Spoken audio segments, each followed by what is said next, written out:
I think one of the mistakes that a lot of business leaders make when they bring on a salesperson is not identifying the KPIs. And so a lot Mhm. of times, and I've been there, we're just like, as long as you're out closing, all is well. But there's so many other things that salespeople do that we need them to do in our businesses. So getting clear on the KPIs and then figuring out what does accountability really need to look like for the type of salespeople that you have. Is it weekly reports? Is it quick, weekly huddles or monthly huddles where you're just getting the data that you need as the CEO? Most of us don't have time to babysit people or, micromanage. And so it doesn't have to be this overly complicated process, but there is data that we need, there's information that we desire. And I think one of the things that freaks us out as CEOs is when we don't know what's happening, especially if that's something that we used to do. So, what is Mhm. the information that you need? How frequently do you need to do it or see it? And then put in a process so that they share that with you and just make Mhm. that part of their KPIs. If they're not doing it, then they're not doing a part of their job. Mhm. Mhm. And is there something that you can kind of look for, maybe like a certain type of rep that then you feel is the best first type of rep because of the need for this accountability? It really, that's a good question. Finding someone that is self-directed and doesn't require a lot of hand holding. Which honestly, a lot of us need hand holding when we're coming into because we just don't know what we don't know. Like I know how to sell, but I don't know everything yet about how your organization works.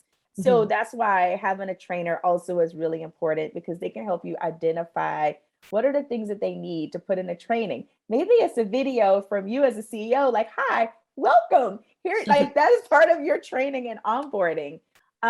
It's also important to then help them identify and get comfortable or become aware of where things go. Like when you first started at a new job, they're like, the ladies' room is this way, right? Like there's just basic things we just did not know.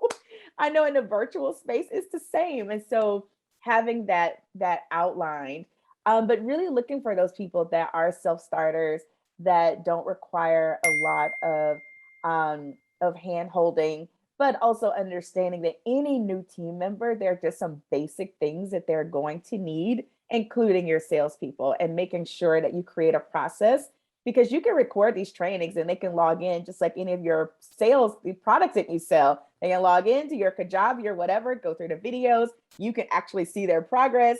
You can create quizzes and things that they send back. Like you can do that to make True. sure that you know that they're doing and getting the skills that you need them to have in order to be successful in that role. Mhm. Even if you're not the one, yeah, hovering over and making sure Mm-hmm. every step of the way. Yep. Okay, Mm-hmm. let's talk about some of the logistics around having a sales trainer come in, because of course the sales trainer is fractional. That's the beauty of having the sales trainer over a full-time person. How often should that sales trainer be coming and spend time with the team? I think it depends on the team. I think in the beginning, they're definitely going to be spending a lot more time. And then also, how often are you hiring and bringing on team? Because some of us are growing really fast, others it's a little bit slower. So I would say in the beginning, they're probably going to be there a lot more, just making sure everyone is doing what they need to do. Are they going through their trainings, checking in and coaching, listening to some of their sales calls or having those recorded? And then you just may want to have them do monthly check-ins or whether it's one or two times a month where they're doing coaching calls or people can come and ask questions or have it set up where people can ask questions via Boxer or some way like that. So it doesn't have to be scheduled. It can be a Mhm. little more loosely structured, but really just, kind of looking at your company culture and seeing like what makes the most sense for your team. Okay. And this is maybe the kind of the other side of the same coin, but how much time should the sales trainer spend at a time? You know what I mean? Like, because there's definitely, it's easy to get over information overload if it's like, I don't know, an 8 hour Mm-hmm. session. So what is the kind of, yeah, what would be your rule of thumb for that? I would say give it maybe 4 hours or really just, kind of walk people through, break it into smaller segments. So the rules that we use when we're creating trainings for our clients, and we don't want to do the same because we could all do it, right? Like I could give you a lot of information, but break it out. So they have modules and they have a break and maybe they do an exercise or they get a chance to practice. And in Mm, the beginning, it's really going to be trial and error because you have an idea of how you think it should go, but you don't really know until other people start to go through it and they can show you the gaps or where things aren't necessarily that clear.